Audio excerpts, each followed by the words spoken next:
Bueno, buenas tardes a todos y todas. Sean bienvenidos a esta nueva actividad académica de la Asociación Argentina de Derecho del Trabajo y de la Seguridad Social, la Casa de Todos. Sean también bienvenidos los miembros de las asociaciones y academias extranjeras de Derecho del Trabajo y de la Seguridad Social que nos acompañan. Hoy tenemos el gusto de compartir con los miembros de las asociaciones de Perú, de Colombia, de Ecuador, Costa Rica, Venezuela, Chile, Panamá, Brasil, Guatemala, Uruguay y la República Dominicana. A todos y todas sean también bienvenidos. El teletrabajo es un fenómeno propio de la descentralización productiva. Existe una descentralización por deslocalización del lugar de prestación de servicios, lo que implica un cambio en las condiciones de trabajo, el lugar de trabajo, más no un supuesto de descentralización por tercerización de una parte de la actividad de la empresa. Es también un supuesto de trabajo a distancia. Y en cuanto tal, parecería quedar comprendido en la amplia definición supralegal en nuestro medio del artículo 1 del convenio 177 de la OIT. Pero no todo trabajo a distancia implica una descentralización por deslocalización del lugar de prestación de servicios. De otra parte, no todo teletrabajo supone una relación laboral subordinada, puesto que puede haber teletrabajo cumplido en régimen de dependencia, pero también en régimen de autonomía, porque lo podría a priori ser considerado como expresión de una tipología u otra, que a todo evento dependerá de los elementos o indicios que se presenten para la resolución de las cuestiones de encuadramiento de las personas que teletrabajan. Problema cuya solución tal vez no haya de obtenerse con sujeción a los distintos indicios o componentes históricos, al menos no todos, desde que algunos desaparecen en el teletrabajo, al tiempo que han aparecido otros nuevos y propios de dicha modalidad.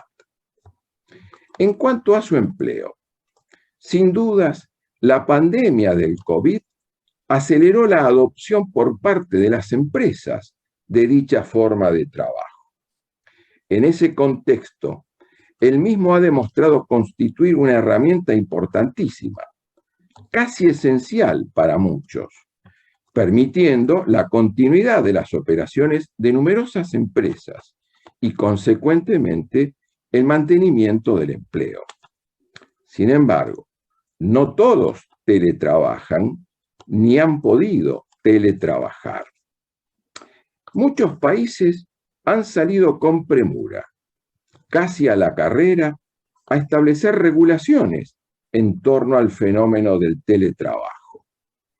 Varias con similares fuentes de inspiración y que han recibido a un mismo tiempo loas y reproches, y diversos han sido los interrogantes que consecuentemente se han suscitado a su respecto.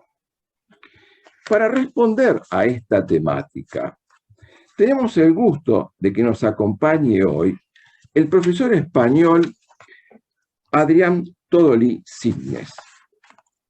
El profesor Todolí Signes es profesor de Derecho del Trabajo y de la Seguridad Social de la Universidad de Valencia.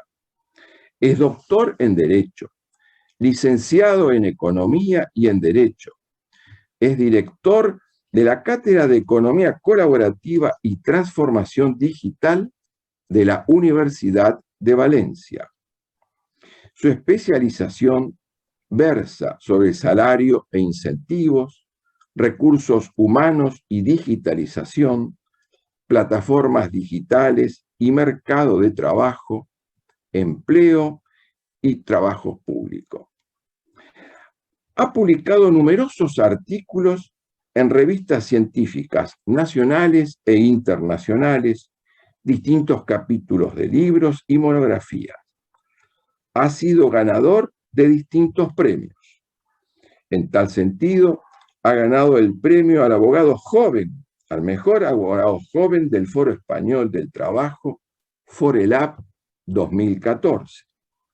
También a la mejor investigación en Derecho del Trabajo otorgado por la Asociación Española de Derecho del Trabajo y la Seguridad Social, en 2 oportunidades, en el año 2015 y en el año 2016, en temas de formación profesional dual y de evaluación del desempeño y retribución. Su obra más reciente ha sido el libro Trabajo a distancia y teletrabajo, análisis del marco normativo vigente, una obra codirigida con el profesor Miguel Rodríguez Piñeiro Rollo, que ha sido publicada por Editorial Aranzadi Thomson Reuters. En dicha obra intervienen distintos autores de señalado prestigio, entre ellos José María Gerlich Peset, Jesús Laera y distintos otros más. Profesor Adrián Todolí, es verdaderamente un gusto tenerlo hoy nuevamente entre nosotros. El profesor Adrián Todolí se va a dirigir ahora a la audiencia y a la finalización de su exposición contaremos con un espacio de algunos minutos para que puedan hacerle las preguntas del caso, sea a través del chat o bien en forma oral. Profesor Todolí, el auditorio es suyo. Bienvenido. Muchísimas gracias. Lorenzo Ñeco, por la presentación y, como no, por la invitación. Es para mí un verdadero placer y un honor estar en este importante congreso que se realiza a lo largo de todo el año en diferentes sesiones por la Asociación Argentina de Derecho del Trabajo y de la Seguridad Social. Y, por supuesto, también quiero agradecer a María Cristina Etala, la cual siempre me tiene en cuenta con mucho cariño y aprecio en las cuestiones que ella organiza. Y la verdad es que para mí es todo un placer corresponder aceptando la invitación. Aprovecho también, si fuera presencial lo hubiera hecho antes de empezar mi conferencia, pero deseo saludar a algunos amigos que veo en la audiencia, como a Martín Bretón y a Gustavo Gautier y otros que probablemente también están presentes, pero que no veo, ya que no es tampoco tan fácil, pero en cualquier caso, un gusto saludarles. La verdad es que es un placer. Bien, ahora sí, si me permite, voy a hablar efectivamente sobre la cuestión del teletrabajo. Voy a compartir un PowerPoint con ustedes, porque creo que ayudará a seguir mi exposición. Bien, obviamente no voy a empezar por los orígenes con el concepto del teletrabajo, creo que todo el mundo tenemos claro, además el profesor Ñeco lo ha explicado muy bien respecto a la deslocalización locativa, ¿no? de en qué consiste el teletrabajo, la mediación a través de medios tecnológicos, y no es, creo, oportuno empezar por el concepto. Creo que es más oportuno empezar por qué nos ha llevado a esta situación, ¿no? Tampoco voy a comentar todas las ventajas del teletrabajo ni los inconvenientes, puesto que quizá hace 2 años fuera oportuno que explicara cosas tan básicas, ¿no? Pues como que el teletrabajo pues, permite una reducción de los desplazamientos, permite mejorar la organización del tiempo de trabajo. Hoy en día creo que tanto ustedes como yo ya somos conocedores, puesto que forzadamente todos hemos tenido que teletrabajar en algún momento de los últimos 2 años, y ello implica que todos somos conscientes de qué es el teletrabajo y cuáles son sus ventajas y sus desventajas. Sí que quiero señalar algunas por la relevancia que tienen para el mercado de trabajo. Como ven, en negrita he señalado como ventajas del teletrabajo para la empresa el hecho de que el mercado de trabajo se vuelve mundial. Esto, que parece una cuestión menor, es una cuestión, creo que cambia completamente la concepción. Es decir, que si el teletrabajo llega para quedarse, eso significa que dejaremos de tener un mercado de trabajo nacional para pasar a tener un mercado de trabajo mundial. Lo cual significa que tendremos un mercado de trabajo mundial para todo lo que pueda convertirse en teletrabajo, todo lo que pueda ser mediado mediante la tecnología, pero con regulaciones de derecho del trabajo nacionales, lo cual presenta, creo que el reto de futuro más grande para el propio derecho del trabajo. Eso junto con la desaparición del trabajo si realmente la automatización llega algún día. Pero la verdad es que la automatización la veo muy lejana, mientras que el teletrabajo, o al menos la expansión del teletrabajo, la veo mucho más cercana. Por supuesto, para la empresa eso es una ventaja, para la sociedad es un reto y para el trabajador, dependiendo de dónde viva, si vive en países con altas rentas, que el mercado de trabajo se vuelva mundial será una desventaja. Si vive en un país con el coste de la vida muy bajo, va a ser una ventaja, puesto que con su salario bajo, en el cual en su país puede vivir muy cómodamente, va a ser un atractivo para ser contratado en otro lugar. Entonces, esto que simplificadamente yo lo he estructurado como ventajas o desventajas del teletrabajo, la realidad es que hay que particularizar en cada caso, y por eso me he centrado en la cuestión del mercado mundial, porque me parece un gran reto para la sociedad y que además puede ser una ventaja o una desventaja incluso para el trabajador, dependiendo de en qué país esté situado y cuál será la renta. Para la sociedad, por supuesto, aquí en España, por ejemplo, partidos políticos concienciados con, bueno, lo que llaman partidos verdes o concienciados con el medio ambiente, apuestan mucho por el teletrabajo como manera de reducir contaminación, reducir la dependencia del petróleo, reducir los embotellamientos, etcétera, ¿no? Pero además incluso se plantea el teletrabajo como una manera de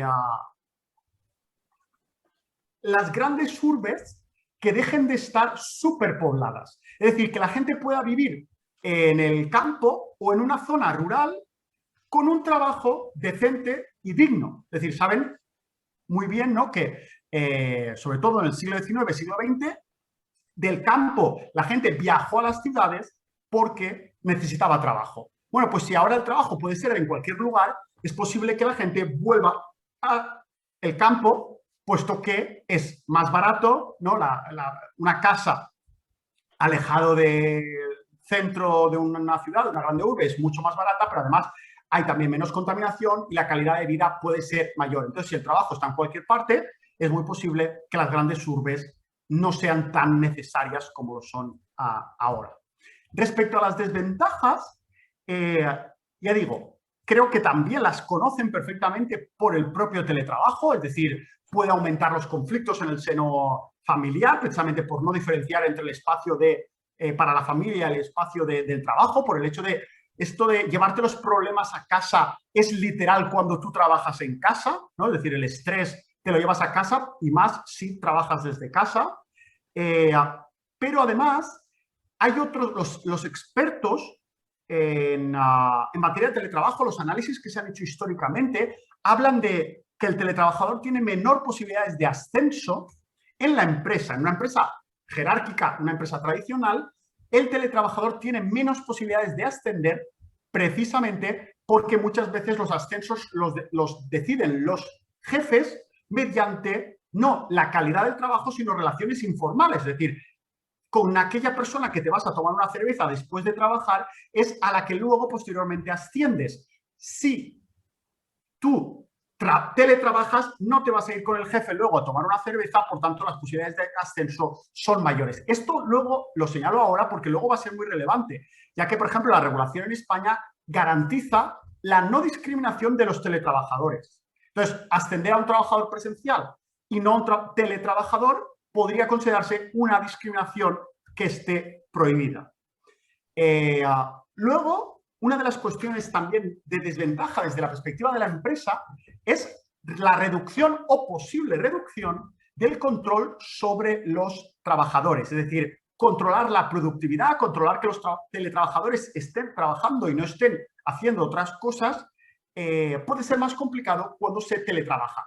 Esto también va a ser relevante y por eso lo señalo, puesto que una de las cuestiones a regular, que así lo hace la normativa española, es la cuestión de la intimidad del trabajador y el software de control o de monitorización del ordenador del trabajador. Por tanto, es otra de las cuestiones que hay que comentar. Por supuesto, los costes, ¿no? Los gastos, el equipo informático, las sillas, la electricidad, etcétera, son cuestiones que luego volveremos. Y por último, dentro de la sociedad se ha señalado, al menos así ha pasado en Estados Unidos, en el debate del teletrabajo en Estados Unidos, pero también particularmente aquí en España. Saben ustedes, y si no, yo se lo hago saber, que la regulación sobre el teletrabajo español aprobada el pasado septiembre fue una regulación conseguida a través del diálogo social, es decir, los sindicatos mayoritarios y la patronal mayoritaria, la patronal que representa a los empresarios y los sindicatos mayoritarios, acordaron esta regulación junto con el gobierno y el gobierno, una vez acordado, este acuerdo lo convirtió en ley. Bueno, pues esta regulación llegó en septiembre, a pesar de que en junio y julio casi ya había un acuerdo, solo por una razón: la cuestión de la conciliación en la vida familiar y el teletrabajo. Es decir, por eso esto es una cuestión, no es una cuestión menor, es una cuestión que aquí los sindicatos españoles plantearon e insistieron mucho que no debe verse el teletrabajo como una medida de conciliación. De hecho, el primer borrador de la ley, que no es el que posteriormente fue aprobado, planteaba que una de las ventajas, y así estaba en todo el sentido de la norma regulada, una de las grandes ventajas del teletrabajo era permitir al teletrabajador, sea hombre, sea mujer, conciliar con la vida familiar, entendiendo que trabajar en casa implica que tú, si tienes a un hijo pequeño o a una persona mayor dependiente en casa, tú puedes teletrabajar a la vez que cuidas a esa persona. Entonces, el teletrabajo desde esta perspectiva mejoraba la situación familiar o la conciliación familiar. Bueno, pues ante esto se opusieron fuertemente y ferozmente los sindicatos españoles al entender que no se puede considerar el teletrabajo como una forma de conciliación. ¿Por qué? El argumento es decir que cuidar a una persona mayor o a un hijo o hija es en sí mismo un trabajo. Por tanto, si teletrabajas y a la vez concilias, lo que estás haciendo, y a la vez cuidas a una persona, lo que estás haciendo es el doble de trabajo. Entonces, la conciliación se tiene que ver desde la perspectiva de reducción de la jornada de trabajo o obtener excedencias de trabajo, pero no teletrabajar porque implica doble trabajo. Además, también se puso de relieve y fue muy contestado por parte de los sindicatos el hecho de que si en la pareja una de las dos personas tenía que pasar al teletrabajo, normalmente era la mujer, porque la mujer se quedaba en casa cuando los niños tenían cerrado el colegio por la pandemia y entonces eso implicaba que era la mujer la que teletrabajaba, mientras que el hombre sí podía seguir con su trabajo presencial si él lo quería. Si quería, por supuesto, teletrabajar también podía, pero no se veía forzado al teletrabajo. Esto, sobre todo, no tanto en pandemia, pero de cara a futuro, se ve que puede implicar que si en los años 80 en Europa y en Estados Unidos la revolución feminista permitió que la mujer se integrara en el mercado de trabajo, el teletrabajo podía implicar la vuelta de la mujer a puertas para adentro, es decir, salir de los espacios del trabajo donde se toman las decisiones importantes y volver al espacio del hogar, aunque fuera trabajando, pero en cualquier caso dentro del hogar. Esto ha preocupado muchísimo a los sindicatos y de hecho por eso se modificó y finalmente la regulación española aunque algo contiene en materia de conciliación y teletrabajo, muchísimo, muchísimo menos que al principio.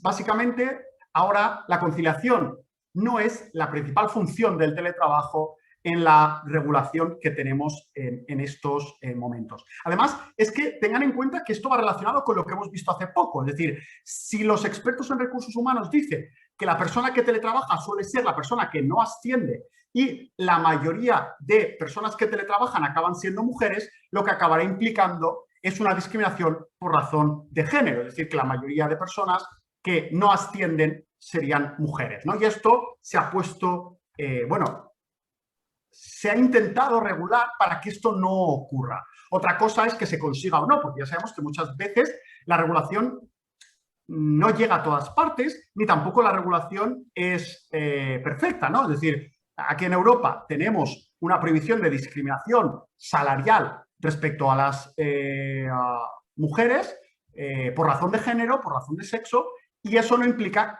que no haya discriminación. La discriminación es ilegal, pero aún así hay, ¿no? Pues esto es un poco lo que probablemente vaya a pasar, ¿no? Con el teletrabajo, a pesar de que se intenta que no se feminice el teletrabajo a través de la regulación, ya veremos qué ocurre en la realidad. Entonces, yo creo que la gran pregunta es, ¿el teletrabajo se va a mantener tras la pandemia? ¿No? Es decir, viendo esto, este contexto, la pregunta es, ¿se va a mantener o no? Mi respuesta es, no tanto como los que tenemos en la pandemia, pero tampoco vamos a volver a niveles anteriores. Es decir, sí que gran parte del teletrabajo sí se va a mantener, solo que de una manera algo distinta.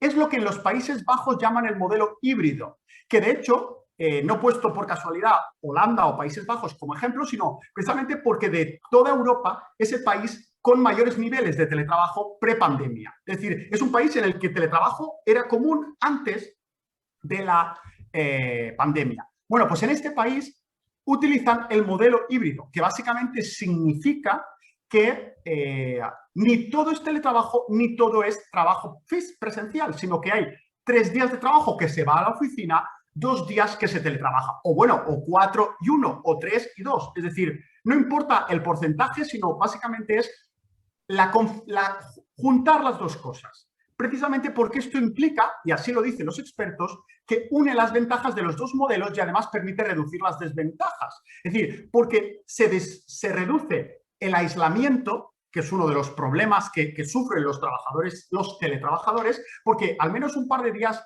sí que vas a la empresa, pero a la vez se reducen los problemas de, bueno, tengo que vivir al lado de mi trabajo. Bueno, pues si vas solo 2 días o 3, pues puedes vivir un poco más lejos, porque por 2 días de un viaje más largo no importa, ¿no? Entonces, de cara a la salida de la pandemia, muy probablemente se mantenga el teletrabajo. Pero además hay otra cosa que quiero señalar en particular, y es que muchas veces pensamos en teletrabajo y pensamos en, yo trabajaba en una oficina y ahora estoy teletrabajando haciendo exactamente el mismo trabajo. Pero ese no es el único teletrabajo que existe y que existía antes de pandemia y que va a existir hacia el futuro. Hay otro teletrabajo que es el teletrabajo autónomo, como muy bien ha señalado en la introducción el profesor Ñeco.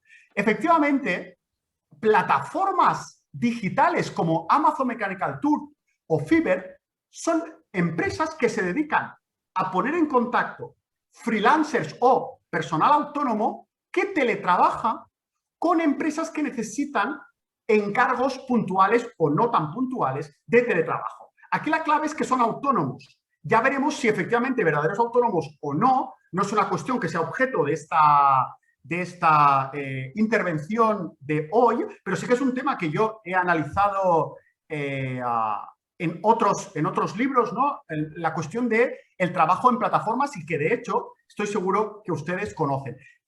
Por poner un ejemplo, LifeOps es una empresa que ofrece servicios de telemarketing en casa, a través del teletrabajo. Como veis ahí, habla de trabajar desde casa. Básicamente, consiste en, igual como existen grandes call centers hoy en día que dan servicio de atención telefónica para empresas, esta empresa, LifeOps, lo que ofrece es que lo mismo, pero en vez de en una instalación, en un gran almacén donde todos los trabajadores del call center están reunidos, se puede hacer exactamente lo mismo. Cada trabajador es un trabajador del call center, pero trabaja desde su casa. Es decir, hay plataformas que se especializan en proveer servicios de teletrabajadores, lo cual implicará efectivamente que esto va a crecer mucho. Y luego, yo no sé si ustedes reconocen a la persona, ¿no? que la imagen que les pongo abajo a la derecha de sus pantallas, ¿no? Con unos cascos bien grandes, yo no sé si lo conocen, pero es muy probable que si ustedes no lo conocen, sí lo hagan sus hijos e hijas, porque es un youtuber, una persona que trabaja totalmente por internet y que gana además muchísimo dinero en este concreto, ¿no? Iván Llanos es, pues eso, él más que YouTube usa Twitch, pero en el fondo no es más que una plataforma digital y él trabaja a través de esa plataforma. Es decir, cada vez están apareciendo más trabajos que se hacen totalmente por internet, totalmente digitales y que sin duda no necesitan un centro de trabajo, en absoluto, porque es que se hacen desde casa y nacieron para hacerse desde casa, como es el youtuber o instagramer o una persona que trabaja en Twitch, una persona en deportes electrónicos, ¿no? Una persona que se dedica a deportes electrónicos, que básicamente es jugar a videojuegos de manera profesional y que hay gente que gana mucho dinero con esto. Es decir, que estamos en un mundo en el que cada vez existen más trabajos donde solo existen por internet, por tanto, nacieron para ser teletrabajados. Bien, de hecho, esto es un análisis de los datos de la Comisión Europea sobre las plataformas digitales. Ustedes, es posible que cuando piensen en plataformas digitales, piensen en Rapid, ¿no? Ya, o en Glovo, en Fedora, o en Pedidos Ya, ¿no? Es decir, llevarte la pizza a casa, pero en realidad, fíjense los datos que yo les traigo, que son de la Comisión Europea, donde el sector del transporte está en el 10%, por abajo el tercero más bajo. Es decir, ustedes piensan principalmente en trabajo en plataformas en Rapid Ya, en una persona con una bicicleta o con una motocicleta que le lleva la comida a casa. Bueno, pues eso no es más que la punta del iceberg de lo que son las plataformas digitales. Como ven, personas que trabajan a través de Internet ofreciendo sus servicios están profesionales liberales, trabajo creativo, traducción, informáticos, administrativos, venta y marketing. Hay muchísimos sectores que serían el grueso del trabajo en Internet, en plataformas digitales, mientras que el trabajo presencial, transporte, limpieza, seguridad, son los porcentajes más bajos de todos. Ya digo, estos son encuestas oficiales de la Comisión Europea para toda Europa. Entonces, con esta cuestión como introducción al tema, ahora pasaría a ver algunas cuestiones especialmente conflictivas del teletrabajo. Yo he elegido algunas, porque no se pueden establecer todas, ¿no? Lo primero que quiero señalar, antes de entrar a ver las cuestiones concretas reguladas por la ley española, es que la ley española del teletrabajo está pensando solamente en el trabajo subordinado. Y si un teletrabajador está subordinado o es autónomo o independiente, no nos lo dice la ley del teletrabajo, sino que se remite al Estatuto de los Trabajadores, por tanto, a la definición clásica. Una vez con la definición clásica consideremos que esta persona es trabajador subordinado, entonces, si adicionalmente a eso teletrabaja, por tanto, trabaja fuera de las oficinas del empresario, en ese caso será un teletrabajador que se le aplique la ley. Pero además hay otro requisito, y es que la ley española entiende que todo el teletrabajo subordinado que proviene de la pandemia está excluido de esta nueva ley. Es decir, que esta nueva ley está pensando en el futuro, en el teletrabajo que vendrá post-pandemia o el teletrabajo que existía pre-pandemia, pero el teletrabajo creado solo durante la pandemia, es decir, que la causa del teletrabajo es la situación de emergencia sanitaria, está excluido de la nueva ley. Y entonces nos preguntamos, ¿y qué aplicamos entonces a este teletrabajo que está excluido? Pues el puro Estatuto de los Trabajadores, que no es tan distinto de esta nueva ley. Eso también es importante. Pero en cualquier caso no aplicaremos esta nueva ley que intenta garantizar algunos derechos o al menos concretar algunos derechos para los teletrabajadores. Por tanto, si el teletrabajador es solamente teletrabajador porque estamos en una situación de emergencia de pandemia, no le aplicamos la nueva ley, sino que le aplicamos el puro estatuto de los trabajadores, lo cual implica inseguridad jurídica, pero esto es lo que decidieron los agentes sociales y que el gobierno convirtió en ley. Bien, adelantadas estas cuestiones y aclarado, pasamos a, bueno, pues a las cuestiones controvertidas. Lo que nos deja claro la ley, además insiste mucho, es que el teletrabajo siempre debe ser voluntario. Precisamente porque tiene desventajas para la empresa y tiene desventajas para el trabajador, solamente se aceptará el teletrabajo si tiene más ventajas que desventajas. Es decir, si voluntariamente el trabajador individual y la empresa concreta quiere hacerlo. De hecho, nos concreta específicamente la ley que no se puede imponer unilateralmente por parte del empresario y que no se puede imponer perjuicios por rechazar el teletrabajo. Si el empresario le dice al trabajador, oye, queremos que seas teletrabajador, y el trabajador dice, no, no quiero, me niego, si el empresario despide a este trabajador, por esa razón estará protegido por la legislación, porque no se puede hacer, está prohibido específicamente. Por el contrario, aunque la ley dice que el teletrabajo es voluntario para el empresario, la realidad es que hay otros conceptos, hay otros preceptos del Estatuto de los Trabajadores que obligan al empresario a aceptar el teletrabajo en ciertas condiciones.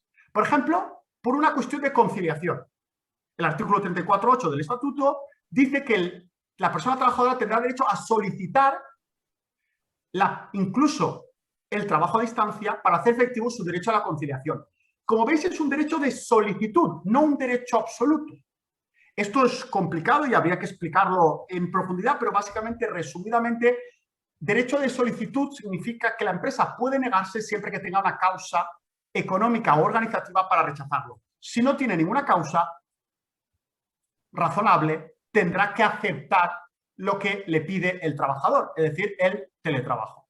Por otro lado, por ejemplo, para las personas que cursen con regularidad estudios para obtener un título académico, tendrán preferencia, no un derecho tampoco, pero sí preferencia para acceder al trabajo a distancia. Solamente si tal régimen es instaurado en la empresa, es decir, no se está obligando a que la empresa le dé derecho al teletrabajo a un trabajador por el hecho de estar en la universidad matriculado, pero si el teletrabajo es habitual en la empresa, no se le va a poder negar a aquel que esté cursando estudios académicos. Bien, otra cuestión conflictiva, la compensación de gastos. Nos dice la normativa que los gastos tienen que ser sufragados por la empresa. Pero bien, eso ya lo sabíamos, ¿no? Es decir, eso viene en la propia naturaleza de la relación laboral. Los gastos ocasionados por el trabajo los debe pagar la empresa, los medios de producción necesarios o las herramientas de trabajo las tiene que pagar la empresa. ¿Qué ocurre? La pregunta es, ¿qué gastos concretos? Pues no nos lo dice la ley. La ley habla de gastos relacionados con los equipos, herramientas vinculados al desarrollo de su actividad laboral. ¿Cuáles están vinculados? Lo tendrá que decir la negociación colectiva, el pacto individual o, en caso de conflicto, los juzgados. Ahora, por ejemplo, aquí en España se está planteando, y de hecho en las últimas semanas muchos periodistas me han llamado preguntando por esta cuestión porque tienen dudas, porque efectivamente la ley no aclara, porque aquí en España hemos sufrido, bueno, un aumento enorme sobre la tarifa de la luz y entonces eso ha dado pie a que los periodistas hayan decidido hacer artículos sobre, bueno, ¿y qué pasa con la luz, que ahora está carísima en España, en el tema del teletrabajo? Es decir, porque claro, el teletrabajador, obviamente, si está en casa, usa la luz y eso lo acaba pagando el trabajador. ¿Tiene derecho el teletrabajador a que la empresa le pague la luz? ¿Tiene derecho a que le pague, pues, cosas como el wifi? ¿Tiene derecho a que le pague a cuestiones como la proporción de hipoteca o la proporción de alquiler de la habitación que usa respecto al espacio total? Bueno, pues son cuestiones que no aclara la normativa, solamente habla de vinculados a la actividad laboral. ¿Qué es vinculado y qué no? Lo tendrán que interpretar los tribunales. Ahora bien, hay una cuestión sí importante, que creo que ayudará mucho, sobre todo a los jueces españoles, y es que, como ven, durante parte de la redacción, durante esta negociación que hubo durante varios meses entre patronal y sindicatos, durante un tiempo el borrador incluyó gastos vinculados directa e indirectamente, pero se suprimió indirectamente en la propuesta final, lo cual significa que quiso el legislador, y así se acordó patronal y sindicatos, restringir cuáles son los gastos que van a tener que ser compensados, porque si hubiera querido una interpretación amplia, hubiera dejado gastos directa o indirectamente relacionados, que es mucho más amplio que simplemente decir vinculados. ¿Bien? La cuestión de la prevención de riesgos es muy importante, pero es que no solo creo que es relevante y por eso la traigo, sino también además sabiendo que mi querida amiga María Cristina Etala iba a estar, creo que era necesario hablar, aunque fuera brevemente, de la cuestión de prevención de riesgos laborales. Entonces, ¿dónde está el problema en materia de prevención en el teletrabajo? Fácil.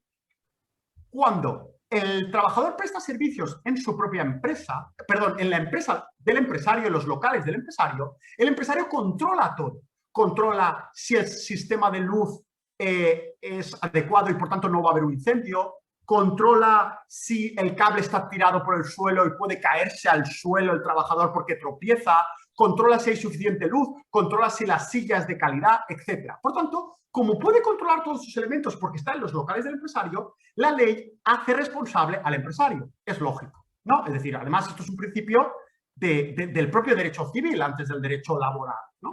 Pero ¿qué ocurre? Que aquí estamos hablando de que el trabajador trabaja en su propia casa. El trabajador tiene control de su casa. Por tanto, ¿seguimos haciendo responsable al empresario de los daños que pueda sufrir el trabajador en un accidente en su casa cuando el empresario no tiene acceso a esa casa? Cuando el empresario no es dueño de esa casa. Ahí viene el gran debate que la ley pretende resolver.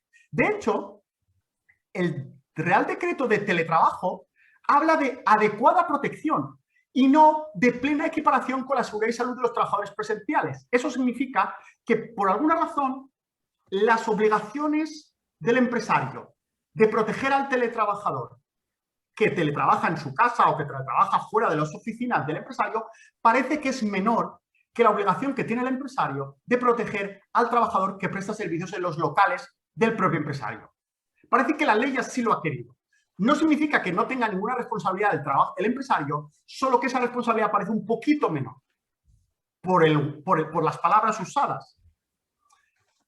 En cualquier caso, eso no significa, repito, en ningún caso que el empresario no sea responsable. De hecho, la ley nos habla de que la evaluación de riesgos y la planificación de la actividad preventiva debe incluir a los trabajadores a distancia y debe tener en cuenta los riesgos característicos de la modalidad del trabajo, poniendo especial atención a factores psicosociales, ergonómicos y organizativos.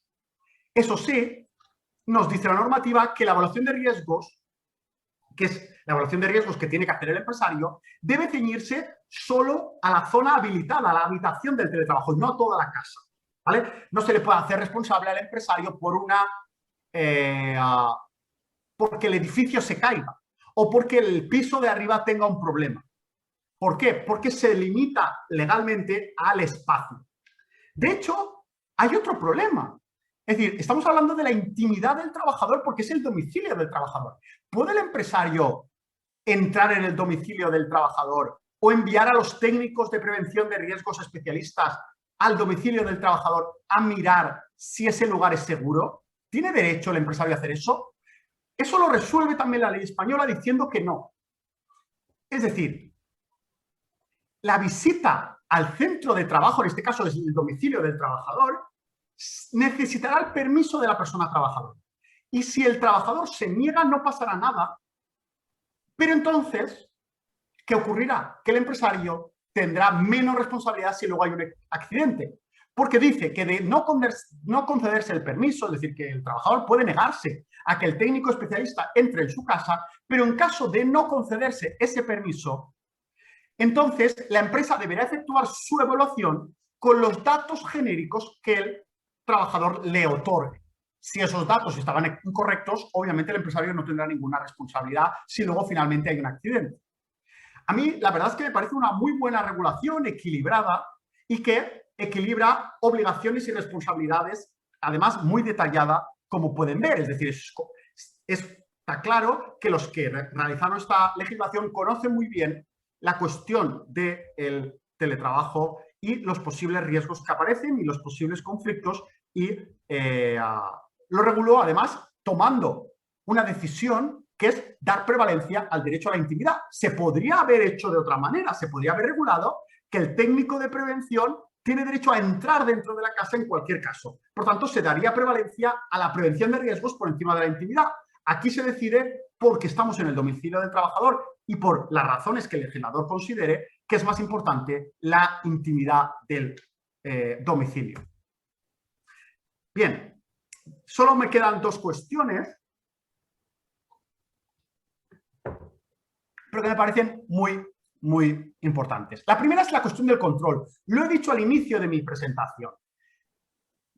Cuando se pasó al teletrabajo, muchos mandos intermedios, supervisores, se dieron cuenta que no tenían capacidad de control y que tampoco sabían cómo hacerlo. Es decir, un supervisor sabe cómo motivar a sus trabajadores presencialmente, a lo mejor invitándoles a un café o llevándoles dulces por la mañana o animándoles, como sea. Sabe cómo hacerlo, pero con el teletrabajo, ¿cómo lo hace? ¿O cómo se hace una organización del trabajo telemáticamente? ¿O cómo se controla telemáticamente? Es decir, todas las aptitudes y habilidades que tienen los trabajadores, los supervisores tradicionales, con el teletrabajo esto cambia. Y particularmente cambia la cuestión de cómo controlamos que el trabajador está en su tiempo de trabajo trabajando y no haciendo otras cosas. Mientras que presencialmente es tan fácil como que el supervisor se acerca al lugar de trabajo y dice, y mira, aquí cómo lo hace. Le llama por teléfono, pero le llama por teléfono y puede que el trabajador diga, sí, estoy trabajando, pero no hay manera de comprobar. De hecho, a mí esta noticia me ha hecho muchas gracias, es de abril del año pasado, esta noticia, y es que cuando pasaron al teletrabajo, los jefes empezaron a comprar software espía para intentar controlar el trabajo remoto. ¿Para qué? De hecho, esta noticia hablaba de que en Estados Unidos había aumentado un 77% las ventas del software espía. El software espía básicamente es un software que está en el ordenador del trabajador, que controla y monitoriza todo lo que hace el trabajador en ese tiempo. Si está viendo Facebook o está trabajando realmente, está viendo su correo personal o está viendo el correo de la empresa. Todo eso el software espía lo ve. De hecho, el 72% de empresarios lo usan durante el teletrabajo, o eso nos decía la noticia. Bueno, pues la ley española regula esto, diciendo que no se puede exigir la instalación de programas o aplicaciones en dispositivos propiedad de la empresa trabajadora, de la persona trabajadora. Si el ordenador es del trabajador, en ningún caso se va a poder poner un software espía. Pero, lo cual significa, en su contrario, que si el ordenador es entregado por el empresario solamente para trabajar, entonces sí se podrá poner dispositivos de seguimiento, porque el ordenador es del empresario, que le deja al trabajador que lo use durante el trabajo. Pero aún así es con límites. No significa que se va a poder usar este software espía siempre. ¿Cuáles son los límites? Nos la da una sentencia del Tribunal Europeo de Derechos Humanos de 5 de septiembre de 2017, conocida como Barbulescu II. Esta sentencia es muy importante y es la más citada por la doctrina española, seguro, y también europea, en materia de derecho a la intimidad del trabajador o de control del correo electrónico, control del ordenador del trabajador. ¿Qué nos dice? Nos exige 3 requisitos esta ley para que el empresario pueda registrar el ordenador del trabajador. Primero, la empresa tiene que haber establecido un criterio de uso de los medios tecnológicos, directrices, códigos de conducta, etc. Debe haber delimitado claramente para qué puede usar el trabajador ese ordenador. Solo para el trabajo o para el trabajo y de manera esporádica para otras cosas. Eso lo tiene que decir la empresa. Pero además debe decirlo negociado con los representantes de los trabajadores, no unilateralmente. Además, se debe informar a los trabajadores de ese control. Es decir, el alcance del control y la intensidad del control. El programa informático que vamos a usar monitoriza de manera aleatoria. Monitoriza a todas horas, monitoriza la pantalla, monitoriza el control. Hay que informar al trabajador de qué control se va a hacer, no solo de lo que puede hacer el trabajador con el ordenador, sino hay que informarle de qué tipo de control se va a realizar. Y diremos, hombre, si avisamos al trabajador de cómo le vamos a controlar, el trabajador sabrá qué hacer. Bueno, aquí la filosofía que hay detrás es que el objetivo no es pillar infraganti al trabajador haciendo algo mal, sino prevenir que haga algo mal. Por tanto, avisarle es bueno, porque avisarle de cómo le vamos a controlar implicará entonces que el trabajador sepa que no puede hacer cosas mal. Es decir, porque el objetivo no es pillarle. El empresario no es la policía. El empresario lo que tiene es que intentar garantizar que el trabajador haga bien su trabajo y, por tanto, avisándole de que se le va a controlar es positivo, porque entonces el trabajador cumplirá. Por último, es importante, de acuerdo con el criterio de proporcionalidad, que el empresario se asegure de que no hay otras maneras de controlar al trabajador que no sea con este software espía o invasivo de la intimidad del trabajador. Porque si hay otras maneras mejores de hacerlo, habrá que estar a esas otras maneras. Por último, la cuestión del derecho a la desconexión. Bueno, aquí una estadística de España habla de que el 64% de los trabajadores indican que realizan trabajo en sus horas libres. Y además, el 68% confirma que recibe emails o llamadas fuera de su horario laboral. Esto creo que no es necesario que se lo cuente porque estoy seguro que muchos de ustedes lo han sufrido si son trabajadores laborales y si no, si son jefes, seguro que lo han hecho mandando un correo electrónico fuera de las horas de trabajo de sus trabajadores. ¿Por qué? Porque la facilidad de mandar un WhatsApp, de enviar un correo electrónico es tan grande que la tentación es muy complicado de no hacerlo. Por eso nace el derecho a la desconexión digital, con objetivo de permitir que los trabajadores descansen. ¿Por qué? Porque no descansar es, obviamente, aparte de una vulneración de un derecho de los trabajadores, también provoca problemas psicológicos de burnout, ansiedad, etcétera, ¿no? El síndrome del trabajador quemado es precisamente por no descansar, por no desconectar. Y los medios tecnológicos dificultan la desconexión. ¿Qué dice la normativa? Bueno, pues que efectivamente el derecho a la desconexión es el deber empresarial de garantizar la desconexión que conlleva la limitación del uso de los medios tecnológicos de comunicación empresarial durante los periodos de descanso. Es decir, no hablamos solo de que el trabajador tenga derecho a no contestar una llamada de trabajo fuera de su horario de trabajo o de contestar un mail, sino que es el empresario el que debe garantizar que el trabajador no lo recibe. Y además nos indica otra cosa, y es que el trabajador, aunque sea teletrabajador, tiene que tener un horario. No se puede establecer una prestación a distancia por objetivos. Esto es muy típico y los expertos de recursos humanos dicen, no, al teletrabajador lo que hay es que evaluarle por el resultado y no ponerle horarios. Que el teletrabajador trabaje cuando le dé la gana, si quiere por la mañana, si quiere por la tarde, si quiere los domingos, si quiere los sábados. De hecho, muchas profesiones liberales funcionan así, ¿no? De, bueno, oiga, usted organícese como quiera. ¿Qué ocurre? Que esto tiene un problema de acuerdo con la legislación y con los expertos, y es que entonces el trabajador acaba trabajando todas horas. Entonces, lo que hace la ley es básicamente establecer que no es posible, no exista jornada ni horario. El empresario le va a tener que determinar cuándo el trabajador trabaja y cuándo descansa, porque así el trabajador sabrá cuándo tiene derecho al descanso y el empresario sabrá cuándo puede mandarle mails y cuándo no. Esto debe estar configurado. De hecho, la sentencia de Castilla y León, ya en 2016, ya decía esto, condenando al pago de horas extras en el teletrabajo, dado que la empresa no estableció ni una jornada, ni un control, ni un registro para garantizar la jornada máxima. Aquí lo que decía la empresa alegaba que al trabajador no le iba a pagar horas extra porque en realidad el trabajador no tenía ninguna jornada, el trabajador lo que tenía era que acabar el trabajo y ya está. Y aquí el trabajador decía que para acabar ese trabajo tuvo que trabajar más de 8 horas al día, tuvo que trabajar 15 horas al día, etcétera, y reclamaba horas extra.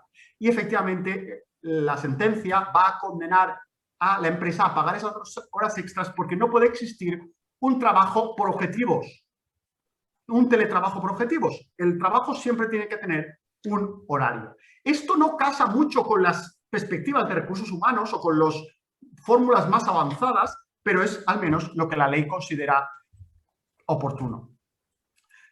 Ahora bien, ¿es posible la flexibilidad de horarios? Sí. No es lo mismo que el trabajador tenga que tener un horario con el hecho de que no pueda haber flexibilidad de horarios. Sí que es posible establecer una flexibilidad de horarios. Por ejemplo, se puede decir que el trabajador trabaja de 9 a 2 de la tarde, de lunes a viernes, y el resto de horas las puede hacer cuando quiera. Eso es un horario flexible. Pero además tiene un horario fijo, que durante esas horas, de 9 a 2, que son las delimitadas, será cuando el empresario podrá llamar o mandar mails al trabajador. En el resto del tiempo, no. Y el resto del tiempo el trabajador trabajará cuando considere. Bueno, en definitiva, hace falta establecer una política interna. Eso obliga a la ley a que la empresa establezca una política interna sobre la desconexión digital, sobre el uso razonable de las herramientas tecnológicas que eviten la fatiga informática. Así lo dice expresamente la ley. Por tanto, la desconexión digital se vincula por la ley con la prevención de riesgos laborales, porque el objetivo de la desconexión no es solo el descanso, sino también evitar el burnout, la ansiedad y la fatiga informática. En definitiva, y ya con esto concluyo, la verdad es que la norma, por ejemplo, en materia de gastos, no da tanta seguridad jurídica como debería. La norma concede un papel muy relevante a la negociación colectiva, a los convenios colectivos sectoriales, pero aquí hay un problema. Y es, ¿y qué pasa si la negociación colectiva no regula en materia de teletrabajo? Pues entonces, en definitiva, creo que esto va a incrementar la judicialización si la negociación colectiva no regula, porque la ley deja mucho espacio a la negociación colectiva, y si la negociación colectiva no regula, entonces quedará el vacío. Y el vacío, ya saben, que implica inseguridad jurídica y demandas ante los tribunales. Y con esto termino mi exposición. Muchas gracias por su atención y, por supuesto, quedo abierto a sus preguntas.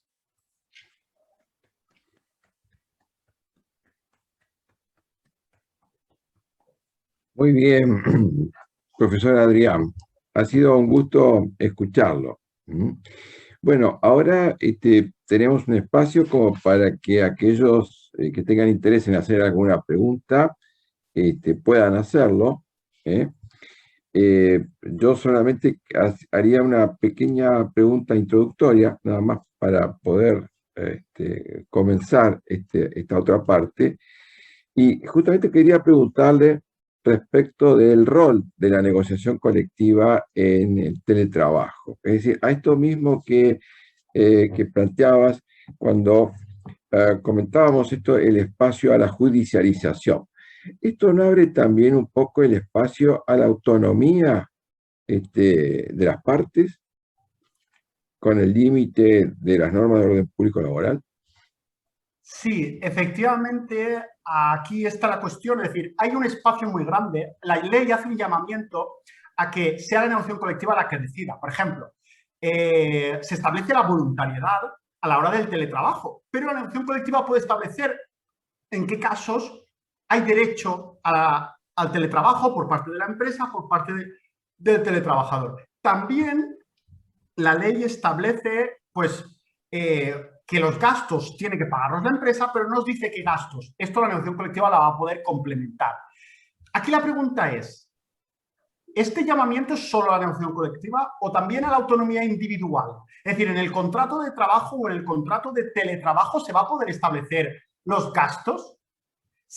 Esta es la pregunta. Y aquí hay dudas, y de hecho hay un debate doctrinal en España grande sobre esto, porque no queda clara cuál es la naturaleza de alguno de los preceptos de esta norma. Es una norma imperativa y esto significa que la autonomía de la voluntad no va a poder modificar lo que dice la ley, o en realidad la autonomía de la voluntad individual va a poder modificar lo que dice la ley. Por ejemplo, si se pacta trabajador y empresario, teletrabajador y empresario, que la empresa no tiene que pagar ni la luz, ni el ordenador, ni la silla, esto, si luego posteriormente el trabajador decide demandarlo e impugnarlo ante los tribunales, ¿puede el juez decir, no, es que este pacto es nulo porque va en contra de la ley, que la ley dice que sí, que efectivamente esto tendría que pagar el empresario. Ahí es donde vienen las dudas. Yo considero que en muchas de las normas sí son imperativas. Por ejemplo, en el tema de los gastos lo tiene que determinar o bien la negociación colectiva o bien el juez, pero no va a poder el acuerdo individual modificar o establecer algo que luego no, que eso vincule al juez. Aunque en el pacto se establezca excepciones a ciertos gastos, el juez ese pacto no lo tiene que tener en cuenta, porque creo que la normativa tiene naturaleza imperativa. Bien, bien. Bueno, veo acá la mano del profesor Gustavo Ferrante. Vamos a pedir que le habilite el micrófono para que pueda entonces intervenir. Podemos intervenir. Ahí está. Muchas gracias. Adelante, profesor Ferrante. Muchas gracias, doctor Todolí. Ha sido realmente un placer escucharlo y esta presentación en tan breve plazo, en tan breve lapso de un tema tan novedoso y complejo. Así que, primero que nada, nuevamente el agradecimiento. Le quería hacer, tanto usted como el doctor Ñeco hicieron una reflexión inicial que creo muy acertada, con la que coincido, diría, del trabajo, el teletrabajo en dependencia y el teletrabajo autónomo. La pregunta tiene que ver con un tema que me permito agregarla porque usted ha hecho referencia a la cuestión internacional, que establece el derecho español en particular en respecto al teletrabajo transnacional, punto 1, y vinculado con esto, ¿qué derecho es el que califica como autónomo o dependiente la relación establecida en un contrato transnacional de teletrabajo? Muchas gracias por la pregunta, profesor Ferrante. La verdad es que muy interesante y efectivamente es un tema que es complicado y que tiene además mucha normativa supraempresarial y de diferente nivel, ¿no? Lo que se llama normativa multinivel. Es decir, tenemos convenios internacionales, aquí en Europa tenemos reglamentos europeos, entonces dependiendo de si es un teletrabajo en el que los actores implicados están dentro de la Unión Europea o están fuera, la regulación aplicable es distinta. No obstante, en este aspecto, que es para responder a su pregunta, ¿no? Es decir, ¿qué criterio califica el derecho aplicable? ¿No? ¿Qué derecho aplicable? Bueno, pues el criterio aquí sí que coincide tanto la normativa internacional como la normativa supranacional europea, y es que es el lei loci laboris, que se dice, es decir, es el lugar de prestación de los servicios.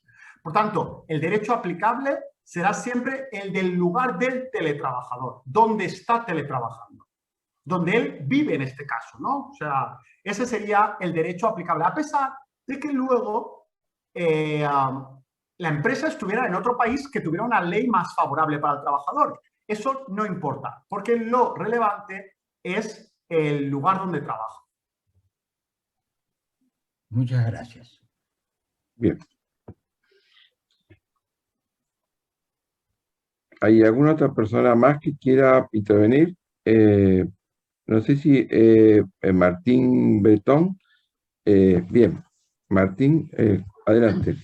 Sí, bueno, agradecer a Adrián ese esfuerzo que hizo de síntesis y de claridad en su exposición y sobre todo que muy atinadamente ligó su ponencia sobre el teletrabajo a la parte de la plataforma, que él definitivamente es el gurú de todo esto en Iberoamérica. A mí me llama la atención, bueno, Adrián hablaba que la ley española excluye el teletrabajo actual en pandemia. Yo pienso que también la de Argentina lo hace al mandar que el teletrabajo, la ley de teletrabajo de Argentina tome vigencia una vez terminada la pandemia. Entonces, más o menos una exclusión que le hace al teletrabajo en pandemia. Pero me llama la atención en Argentina el tema de que está prohibido el teletrabajo internacional. Es decir, según lo que yo puedo, si no tengo mal entendido, cuando la leí, la ley argentina, decía que estaba prohibido una empresa argentina contratar a trabajadores de otros países. Me gustaría, no sé si Adrián o cualquiera otro de los profesores aclararan ese aspecto, porque por lo que se dijo ahora mismo, es decir, la ley aplicable cuando hay un teletrabajador fuera del país, por el jus soli, es la ley del país donde está el trabajador. Y si la empresa estaría en Argentina o está en República Dominicana o está en España, la ley aplicable en materia laboral sería la del el país donde el trabajador está residiendo. No sé si no sé si entendí mal cuando leí esa ley, hace tiempo que la leí, pero me llama la atención esto porque ciertamente una de las cosas que estamos viendo aquí en República Dominicana, que no está la ley, hay una resolución y estamos viendo que vamos a incorporar. Una de las cuestiones es que estaremos fomentando el turismo del teletrabajo. Por la cercanía a Estados Unidos, pudiéramos promover que personas de Estados Unidos vengan a residir a República Dominicana y a teletrabajar, y que en caso que necesite su presencia, por la cercanía con la costa este, estaríamos menos de 3 horas para que ellos puedan ir a trabajar presencialmente. Dejo esto, no sé, no solamente para Adrián, sino también para cualquiera de los profesores argentinos que estén aquí. Muchas gracias por dejarme intervenir. Bueno, ante todo, quiero aclarar, el profesor Martín Bretón es el presidente de la Asociación Dominicana de Derecho del Trabajo y de la Seguridad Social. Así que le agradecemos mucho la presencia. No sé si alguien quiere contestar. Básicamente, Martín, hay una opción que da la ley argentina en cuanto a la elección de la ley de aplicación. En ese sentido, puede optar por la ley de ejecución o bien, digamos, la de la empresa. Pero si alguien quiere hacer alguna acotación, con todo gusto. La veo a Liliana Literio, que ha escrito también sobre el tema, y a Ricardo Arturo Foglia.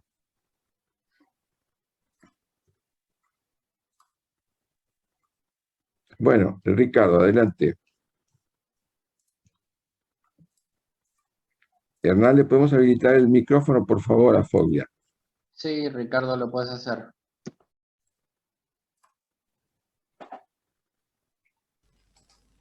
Bueno, gracias. Excelente exposición, doctor Todoli. La normativa argentina establece el criterio de la ley más favorable al trabajador entre el argentino y la extranjera, lo cual es una anomalía en cuanto a la forma de aplicación de la ley extranjera, pero es lo que se optó. La ley más favorable, lo cual, si hay que aplicar la ley extranjera, también hay todo un problema de prueba, etcétera, etcétera. Pero sintéticamente ese es el principio, es dual. Y el otro tema es qué es la ley más favorable, ¿no? No solamente la cuestión indemnizatoria, hay otras más. Entonces, me parece que introduce una regulación anómala en la aplicación de la ley extranjera en materia de teletrabajo. Esto es brevemente lo que dice la ley argentina. Acá en el chat hay alguna pregunta. No sé el origen, dice: buenas tardes, profesor. La pregunta es si la ley prevé algún supuesto de excepción a la desconexión digital, como ser situaciones de emergencia, o ello ha sido dejado para negociar colectivamente. Muchas gracias por la pregunta. Bueno, pues no, la normativa no establece ninguna excepción, no obstante la doctrina considera que en cualquier caso las situaciones de excepción siempre van recogidas en el derecho dentro de la fuerza mayor. Es decir, que no es necesario que la normativa concretamente establezca que en caso de emergencia se podría romper el derecho a la desconexión digital, porque se entiende que dentro de los principios generales del derecho la fuerza mayor ya justifica cualquier cosa siempre que efectivamente sea fuerza mayor, ¿no? En cualquier caso, la normativa además establece que tiene que haber una política de desconexión digital. Bueno, pues en esta política de desconexión digital no parece que hubiera ningún inconveniente, y así lo concreta la doctrina española, que establecieran que efectivamente la desconexión digital es de unas horas a otras, pero que excepcionalmente por razones tasadas o con un concepto abierto de emergencia se pudiera romper, ¿no? Es decir, que no parece que sea ningún inconveniente esto.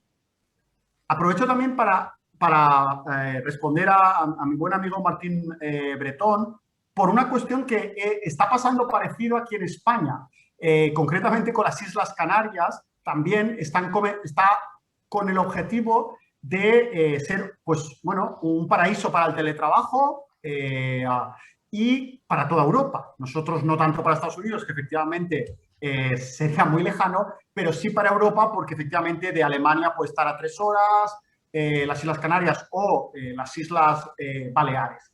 Aquí una cosa que es lo que yo quería comentar es que no sé si Martín, si has tenido la oportunidad de conocer, por ejemplo, que hay ciertas empresas, entre ellas Facebook, que ya ha anunciado que los salarios van a depender, los salarios de los teletrabajadores van a depender del lugar en el que presten servicios. Es decir, que Mark Zuckerberg, ¿no?, dijo que si, como Silicon Valley era muy caro, efectivamente, si los teletrabajadores preferían trabajar en otras partes del mundo o de Estados Unidos, para ellos no iba a ser ningún inconveniente, pero entonces su salario se iba a ver disminuido en proporción, precisamente porque les iba a salir mucho más barato. Lo digo porque esto es una medida defensiva de algunas empresas precisamente con este objetivo, ¿no? Y que puede poner alguna dificultad porque las empresas también se van a adaptar, ¿no? Es decir, van a decir, bueno, pues efectivamente si ya tienes el privilegio que efectivamente vivir en República Dominicana es en sí mismo un privilegio, pues oiga, el salario va a ser menor porque ya vive usted bastante bien, ¿no? Esa es un poco, simplemente quería traer esta cuestión a colación porque me pareció muy interesante, sobre todo por lo mismo, por ejemplo aquí en España se establece el principio de equiparación salarial entre el teletrabajador y el trabajador presencial, pero claro, este principio de equiparación salarial, volvemos a lo mismo, es dentro de España, porque si la ley aplicable es la de República Dominicana, no estaríamos, ¿no?, no estaríamos en el caso de aplicar la normativa española de equiparación salarial, por tanto sí que podría pagar menos a un trabajador, una empresa española, si el trabajador está en el extranjero. Pero en cualquier caso, también hay parte de la doctrina que dice que no, que precisamente esta ley de equiparación salarial tiene como objetivo proteger incluso aunque sea en el extranjero, y entonces, excepcionalmente, esta normativa sí debería aplicarse. Esto lo mantiene la doctrina minoritaria, pero en cualquier caso es una posición doctrinal sobre esta cuestión. Bien. Bien, está también Liliana Everisterio. Adelante, por favor.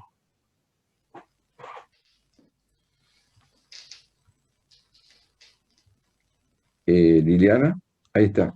¿Ahora sí? ¿Se escucha? Sí, ahora se escucha. Ah, perfecto. bueno. Buenas tardes. Bueno, ante todo, felicitaciones al doctor Todoli Signes, a quien sigo permanentemente. O sea, lo leo mucho desde el principio en materia de plataformas, de repartidores y todo eso. Simplemente un pequeñísimo agregado sobre las prestaciones transnacionales, la previsión que tiene la ley de teletrabajo, ese artículo 17.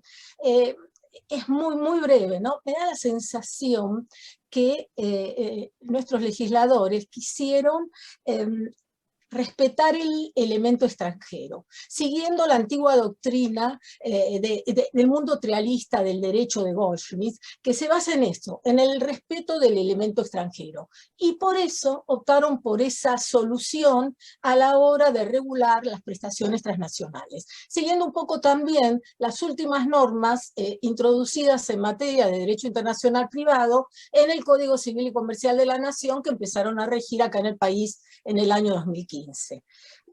Esto nada más, porque sí, la verdad que la norma llama la atención, ciertamente. Bien, bien.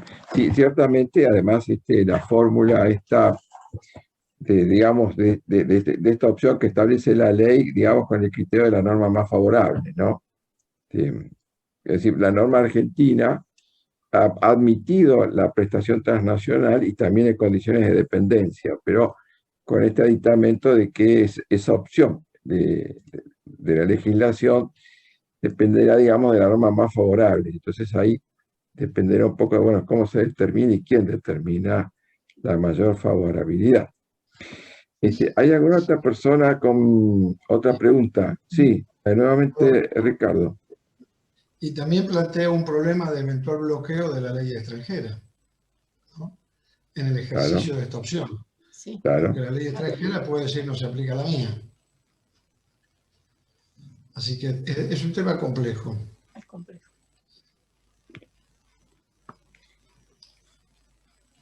Bueno, no veo otras preguntas, con lo cual nos queda solo agradecer, profesor Adrián, la gentileza de la presencia. Agradecer también a María Cristina Etala por su colaboración para la realización de esta actividad. Y a todos nuevamente muchas gracias por estar y por acompañar. Profesor Adrián, ha sido verdaderamente un gusto y le dedicamos un aplauso por esta actividad. Nada, nada. El gusto Siempre es está todo mío. invitado para volver. Un placer, por supuesto, y siempre que me necesiten, ahí estaré. Encantado de colaborar con todos ustedes y nada, eso. Creo que el placer es todo mío y agradecer de nuevo la invitación, tanto a usted como a Cristina Etala. Muchísimas gracias, y muy buenas noches para usted. Buenas noches. Que pasen buena tarde. Yo ya me voy a dormir. Bueno, muchas gracias. Bueno, hasta luego. Hasta luego. También saludar a Martín y a Gustavo. Hasta luego. También, muy bien.